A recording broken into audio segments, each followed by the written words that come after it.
Welcome to Radically Conservative, where we wake up, we are not woke up, and we radically believe in faith, family, and freedom.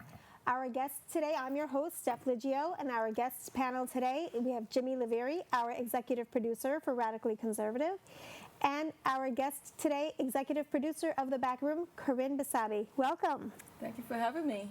Thank you. Excellent. Thank you both. We're going to hit on two different subjects today. Jimmy, you have a very favorite subject that you like to talk about. As you can see, we have our chessboard here. Jimmy is at the office on Morris Park Avenue Mondays and Thursdays, open house, and he invites people in. He likes to teach people how to play chess if anyone ever wants to come in. And also, he likes to talk with people about safety over freedom. Which does our Constitution really allot for us, and what have we taken for granted? So I want to open the floor. Jimmy, do you want to start how you phrase the question when you speak with people, safety versus freedom? I ask people what's more important, freedom or safety? And sadly to say, some people say safety. Freedom is number one. And without freedom, we have literally nothing. And people died for our freedom. And that's what our Constitution's all written about. Everywhere in the Constitution is freedoms, freedoms, freedoms. And sadly to say, we're being taken away slice by slice by slice. People want to argue safety is everything, safety is everything. If you feel that scared, stay under your bed, don't leave the house, and you'll be safe.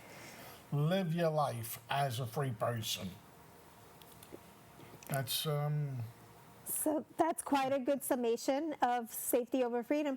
Corinne, do you agree, or do you want to be a contrarian today? Do you want to maybe pose an opposite view as to why safety has become more of a focal point for people over freedom?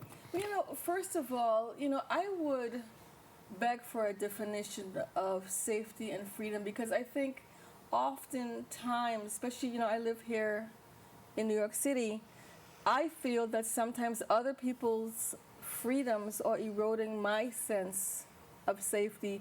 They interact. They're not one or the other. Because sometimes something that you're doing, that you're expressing your freedom, can be infringing on my sense of safety. So I would beg for a definition of each one. A definition. All right, so Jimmy, then back to you. So so when our founders were crafting the Constitution, it was a time of separating itself from the British Crown. You have to put it in time period context. So they were separating from the British Crown, and people were given rights: life, liberty, pursuit of happiness. And with that came the freedom to practice religion, their free speech, their right to assembly, their right to a grievance. Oh, I'm missing one. I know there's one more. Oh, religion. The most important one. So where is it, Jimmy, for you, knowing the founders' state of mind while crafting the Constitution, where was safety in their mindset? I'm not sure what was on their mindset, but everything is freedom. People don't feel safe. That's their problem. Why should you violate my freedom for someone else to feel safe? So, Corinne, let's give Jimmy an example of something that happens in almost every neighborhood. Late at night, we hear people driving crazy with their cars, making all those donuts in the streets, leaving marks. Does that make people feel that's their freedom to do so? But does that make us feel less safe? And is that something that we should consider? Where does the social norm lie for something like that? I think I think it's appropriate to interfere with other people's freedom. For example, those donuts in the road or those firecrackers. Jimmy, I know you love these firecrackers on 4th of July. We've had this conversation a number of times where my poor cat, my animals are hiding under the couch. Old people, babies can't sleep at night because there's so much noise from the firecrackers, or people parked with their noise in front of the building expressing their so-called freedom. But it really does infringe on my safety. So what is safety in your point of view in terms of me and the good people of my neighborhood? How is firecrackers in making you feel not safe? Well, unlike so many, I actually work for a living. And when I'm off, I have a right to quiet enjoyment of my apartment. People who are retired in my building have a right to quiet enjoyment of their apartments. Baby infants who are newborns have a right to sleep. And, so your enjoyment of that 4th of July and the people with the donuts in the street and making garbage in the street definitely is infringing on my freedom. Well, 4th of July is the most important holiday of the year. We're celebrating the 4th of July, the day we signed our independence from Britain. That is the most celebrated holiday, should be forever. And yeah, we're going to blow off a little fireworks. We're going to make a little noise. Usually it ends up, 12 o'clock, 11 o'clock.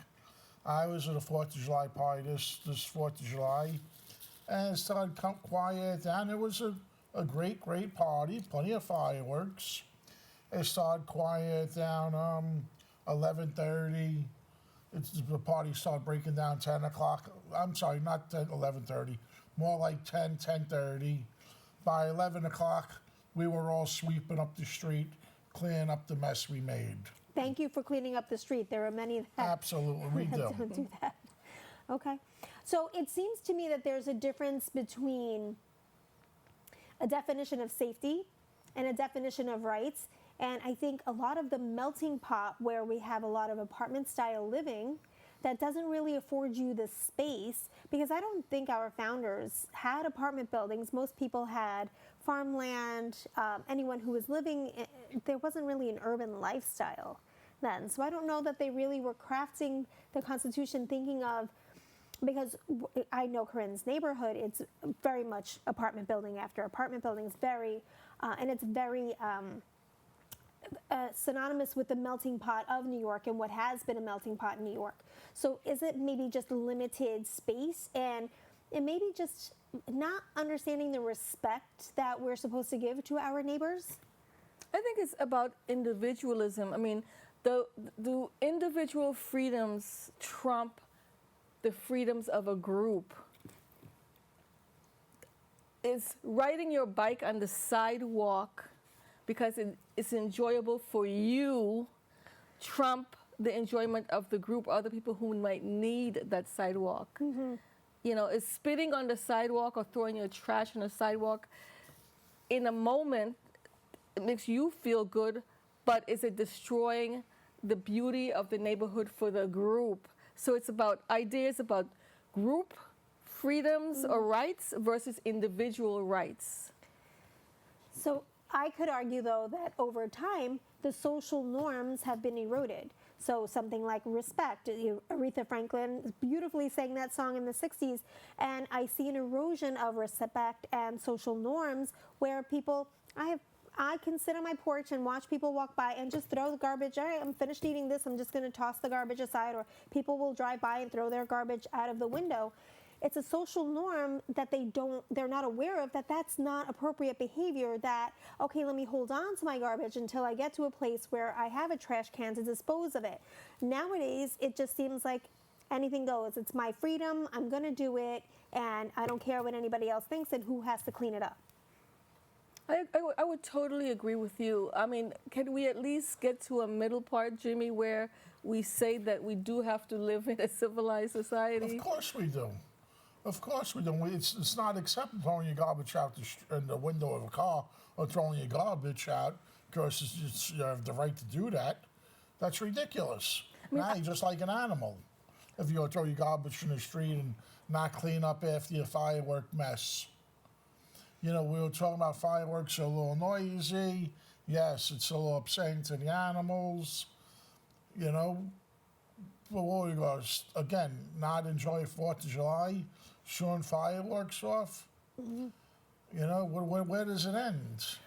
One day a week, one day a year, we're gonna have a little noise, make a little noise, and I understand your cat gets upset, and I understand the dogs, but maybe that day you can give them a little pill to help them sleep and keep them calm. Yeah.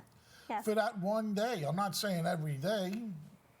I think you should get in your car and drive out to where it's rural. Like you said, the founders were thinking about a rural agrarian, society.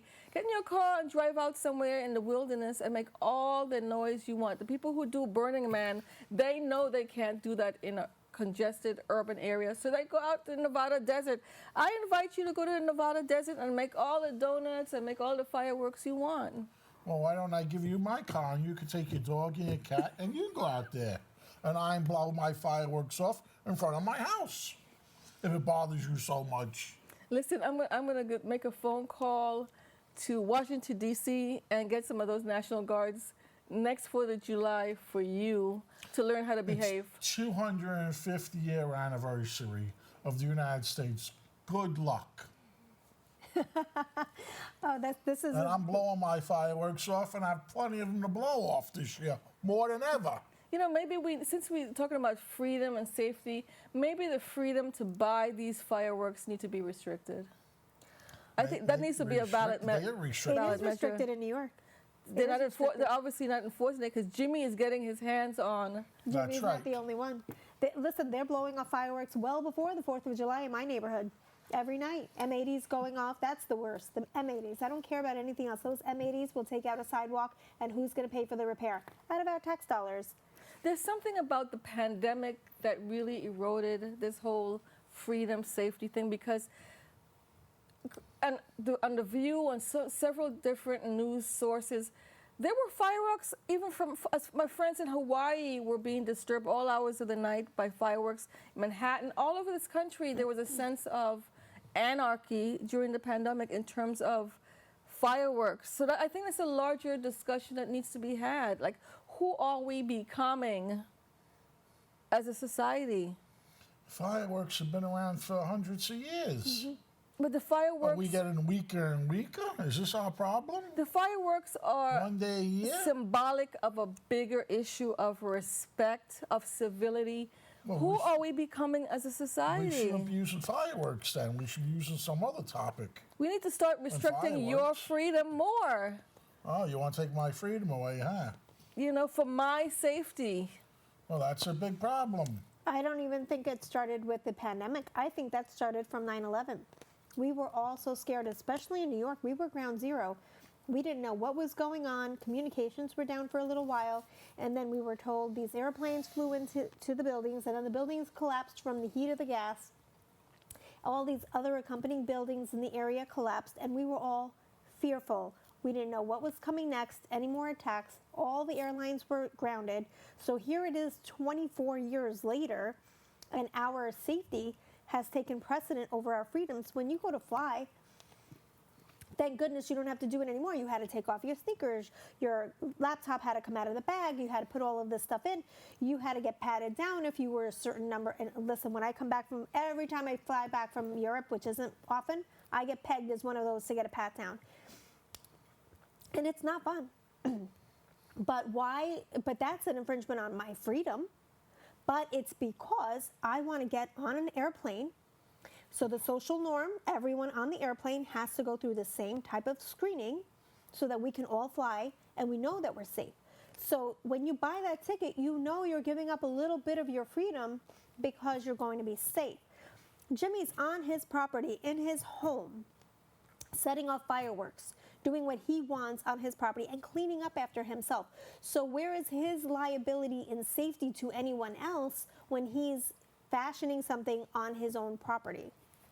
Does he have a glass dome over his property where his neighbors can't hear it? Do you have a glass dome? No, I do not. Oh, okay.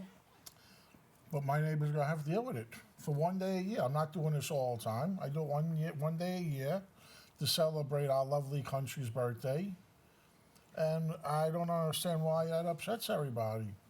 It's one day a year. I'll give you cat tranquilizers to calm your cat down and your dog down. Little Fluffy. Don't worry, I'll get some of those for you. We'll crush them up, we'll put them in his food, He'll get nice and tired. He'll be sleeping fluffy. And everybody will be happy. I'll buy you a nice bottle of wine. This way you can get drunk, you can go to sleep early, and it'll be beautiful. I think you should buy everybody in my neighborhood a ticket to somewhere else. If you want to do that, fine, then buy us all a ticket to somewhere else because we have a right one-way not to hear ticket? it.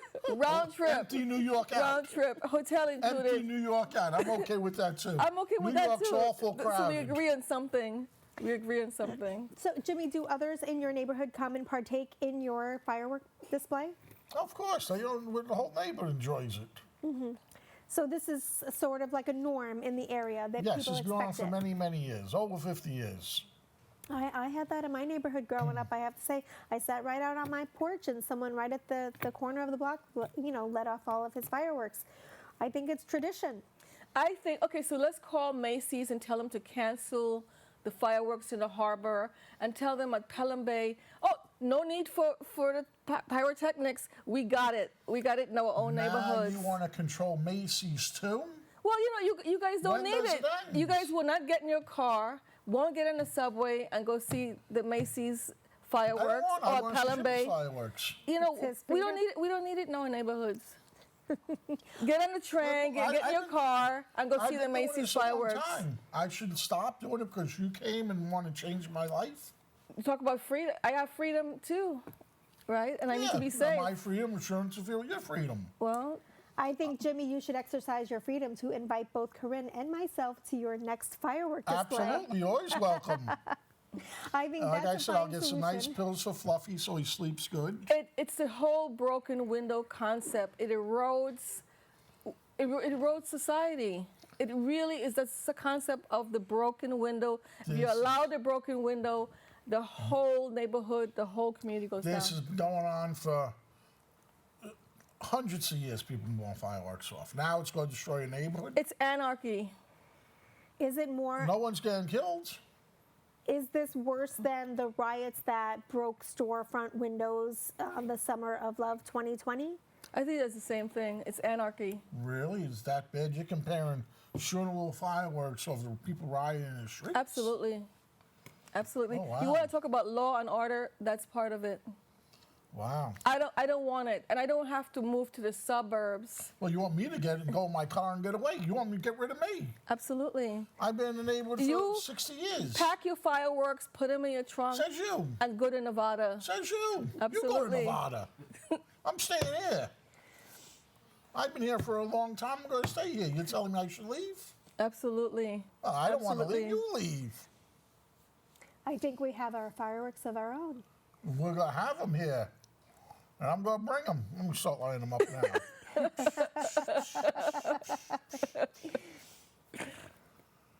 I think this conversation about Oh, sorry.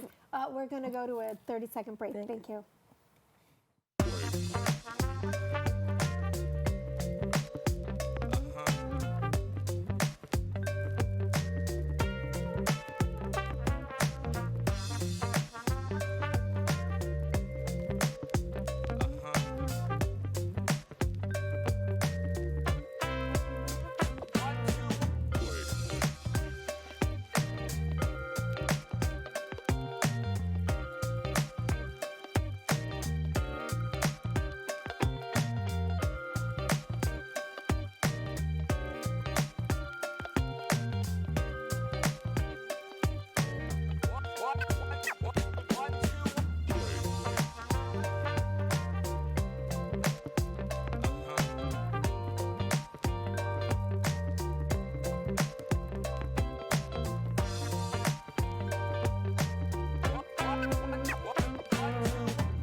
We're back from break, and we have another. We are continuing on with Jimmy Livrieri and Corinne Basabe. Let's see if we can find some place to agree today.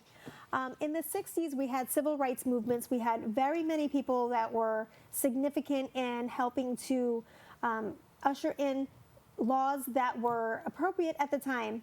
And Martin Luther King Jr. was a very strong voice, especially in the black community. Fast forward to 2020 and forward, Charlie Kirk became a voice very similar to that of Martin Luther King Jr., and not just for an age group or a demographic. he really was becoming a powerful voice across the country. And his college rallies were really drawing in large crowds, and unfortunately it led to his assassination. So I wanted to talk about the parallels in the 60s and now 60 years later, where we can see the similarities in the political violence that is happening and taking out a strong voice, not necessarily for political purposes, because Charlie really was working from a biblical stance. And I think he would have enjoyed the safety versus freedom conversation. So we'll start with you, Corinne. Do you see the parallels between the 1960s and what's going on now with our political atmosphere? It's sad to say, I regretfully, I feel that the 60s was a very dynamic period. What's going on now is that people are getting shut down. If you don't say the narrative or the point of view that I agree with, then you're basically being censored, fired. I've seen people who've had long careers in television and radio, but because of their personal beliefs, be fired or their show canceled, and that whole career is just wiped away. I feel like there's more censorship and political correctness now. It's really a tragedy. Jimmy, do you agree? On the most part, yes, I do agree with what Corinne's saying. Where do you disagree with what she's saying? I disagree with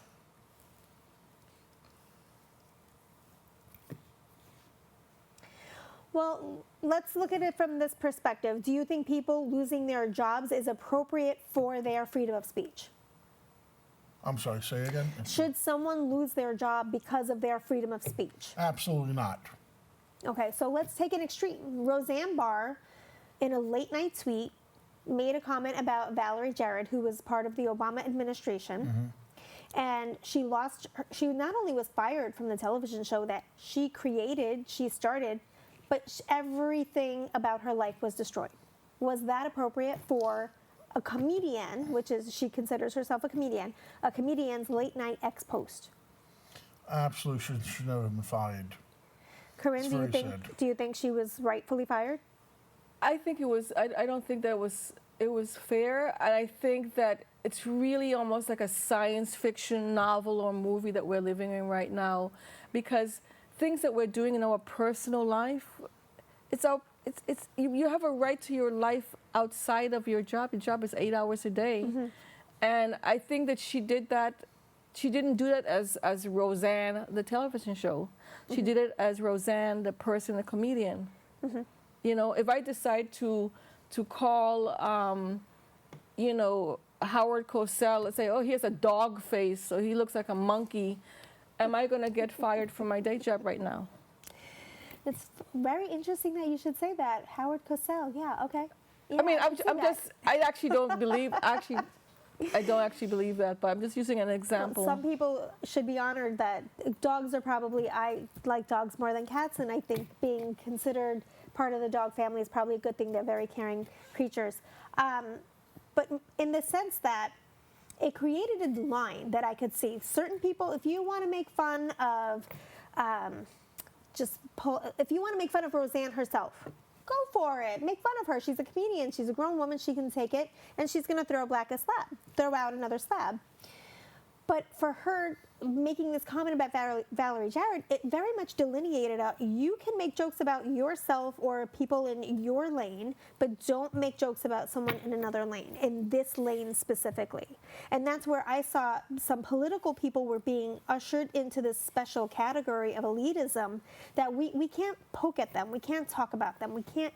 And then when that happens, our First Amendment now is at a turning point for itself, because we're supposed to be able to call out our elected officials. We're supposed to be able to say anything about anyone and open a chain of discourse like we're doing here, having a conversation about what does that mean? Where does this lead us? And now that's being shut down. In particular, it was shut down for Roseanne. She couldn't go anywhere for a couple of years. But it's happening on the right and the left, because you look at like shows like Jimmy Kimmel, what are the other two shows? We have this in recent times. I forgot the name of the talk show. Stephen Colbert. Stephen Colbert. Last year. I mean, that's happening. Leonard Lopez was a renowned host of a show. Yes, he might have done something. I don't know what he did behind the scenes, but what happened to getting, like, losing 2 weeks off or docking pay? I mean, to lose a whole career, really? A whole career, yeah. There was, every Saturday morning I used to listen to NPR to listen to the American Jazz Standards, American Standards, the American Songbook. He was canceled because of something that went on. I mean, a whole career. I mean, I think things have to be measurable. I mean, it's on the right and the left that I feel that we're being more controlled. I mean, correct. It's almost like a science fiction 1984. Correct speech, correct thinking. What are we doing? Yes, it's a couple of sci-fi novels that I've read really are coming into play in this millennium that I can see so far. We have less than a minute, Jimmy. It sure sounds like freedom and safety to me.